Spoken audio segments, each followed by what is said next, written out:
Bonjour à tous. Alors, je vous propose un sujet aujourd'hui en prise directe avec l'actualité. Vous le savez sans doute, suite, ou en tout cas dans la continuité du mouvement des Gilets jaunes, Emmanuel Macron a souhaité engager ce qu'il appelle un grand débat. Donc débat qui a été amorcé notamment à travers deux initiatives auprès de centaines de maires à deux reprises. La formule, semble-t-il, a commencé déjà à évoluer, va probablement évoluer dans les mois qui viennent. Et je voudrais en fait revenir, alors non pas, je dirais, sur des propos politiques, sur est-ce que c'est la bonne réponse, pas la bonne réponse, voilà, qu'est-ce qu'on peut en penser, qu'est-ce qu'on peut en attendre, mais plutôt sous l'angle de la méthodologie. Voire de la terminologie, puisque le terme utilisé donc est celui de débat. Alors je n'y ai pas participé bien évidemment, j'en ai vu quelques retransmissions télévisuelles et ce que j'en ai vu de façon factuelle, c'est ce qu'on pourrait appeler d'un point de vue méthodologique une forme de tour de table, sans table, c'est-à-dire que la parole circule, en tout cas est donnée aux différentes personnes présentes, là en l'occurrence les maires, et que chacun à son tour va exprimer ses questions ou en tout cas partager les doléances qu'il a pu préalablement recueillir. Alors, si je reste sur l'aspect purement méthodologique, ce procédé s'appelle non pas un débat, mais une consultation. Alors c'est important, les mots ont du sens, doivent faire sens normalement, et en tout cas doivent refléter une réalité. Alors même si je sais qu'aujourd'hui les éléments de langage sont tels que on utilise parfois des mots pour désigner ou décrire une réalité tout autre,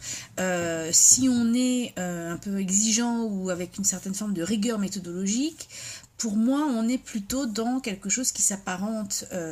effectivement à une consultation, voire éventuellement question-réponse, puisque je crois que dans un second temps, Emmanuel Macron répond à certaines questions, mais j'en suis même pas si sûre. Alors,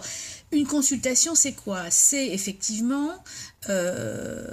recueillir et donc faire remonter de l'information. Alors je dis faire remonter parce que je dirais qu'à l'origine, et notamment si je fais le parallèle avec l'entreprise, ce qu'on appelle une réunion de consultation, c'est une réunion où on donne la parole aux salariés, aux ouvriers, à ce qu'on pourrait appeler la base, et cette information remonte tout au long de la ligne hiérarchique, donc dans des structures, on va dire, assez traditionnelles, pyramidales. Donc l'information, effectivement, remonte jusqu'aux arcanes décisionnels qui sont constitués par le management intermédiaire et puis le comité de direction et les cadres dirigeants. Donc,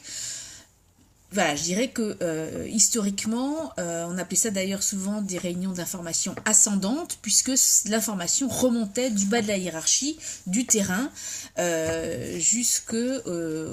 plus hautes sphères de l'entreprise. Alors, lorsqu'il y a consultation, effectivement, l'objectif, c'est d'entendre une parole à laquelle parfois d'ailleurs n'ont pas accès les personnes qui recueillent cette parole, d'où l'intérêt évidemment de la consultation. Alors il y a parfois pas un paradoxe, mais une forme de frustration, parce que, notamment en management, ou de gouvernance, on pourrait dire, que derrière la pratique de la consultation, en fait, on trouve ce qu'on appelle le management ou une forme de gouvernance participative. Et ce mot, il est à la fois un peu galvaudé et puis parfois mal utilisé, dans le sens où l'information qui remonte de cette consultation, comme on le dit d'ailleurs quand quand on on consulte par exemple les instances syndicales sur tel ou tel sujet, on ne recueille qu'un avis. Et cet avis, les personnes qui le recueillent en font ce qu'elles veulent. Alors effectivement, on peut supposer à partir du moment où je mets en place une consultation, c'est que l'idée que j'ai ou la décision que je souhaite prendre n'est pas suffisamment étayée, pas suffisamment mûrie, que j'ai peut-être des doutes, et que je pars du principe que en demandant l'avis à d'autres personnes, ma décision sera plus juste, plus efficace, plus performante. Mais c'est pas toujours vrai, c'est-à-dire que parfois, malheureusement, on est dans un leurre, une forme de leurre, dans le sens où on fait parler les gens, et puis comme on dit parfois de façon triviale, ça rentre par une oreille, ça sort de l'autre, c'est-à-dire qu'on ne tient absolument pas compte de ce qui a été dit, mais on donne le sentiment ou on laisse espérer les personnes que leur parole sera entendue, ce qui malheureusement n'est pas toujours le cas, et ce qui génère une vraie frustration. Alors en même temps, la frustration elle est on dirait un peu légitime dans le sens où on laisse entendre qu'effectivement on va en tenir compte, mais il faut savoir que quand on consulte, le principe même de la consultation, c'est vraiment je vous écoute, je prends note de ce que vous dites, mais prendre note n'est pas forcément tenir compte. Donc une prise de décision plutôt une consultation, une décision pardon, qui passe par un processus de consultation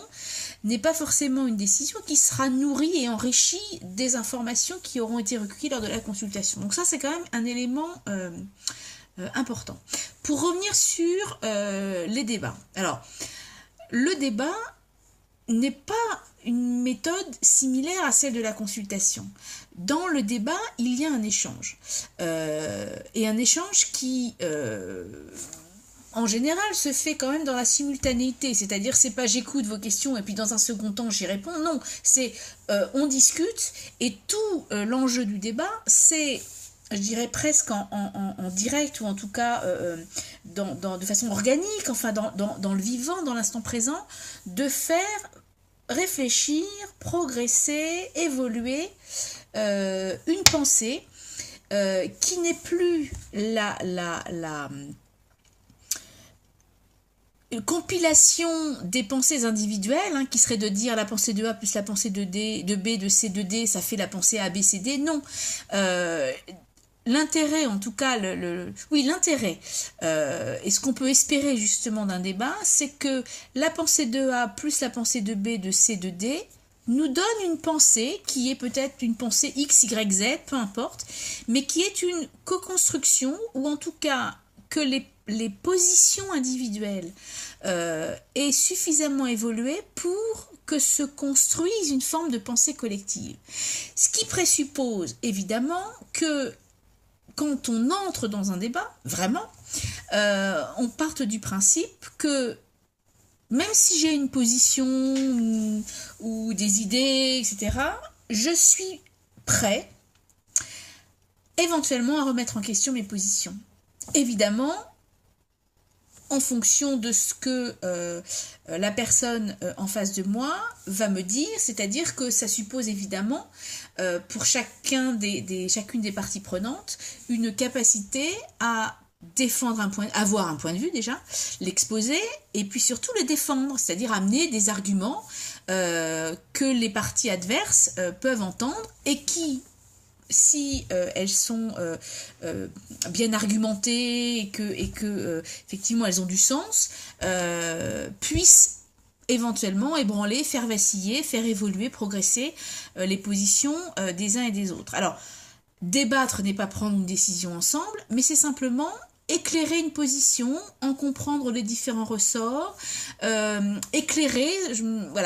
une situation en prenant justement des avis différents qui peuvent,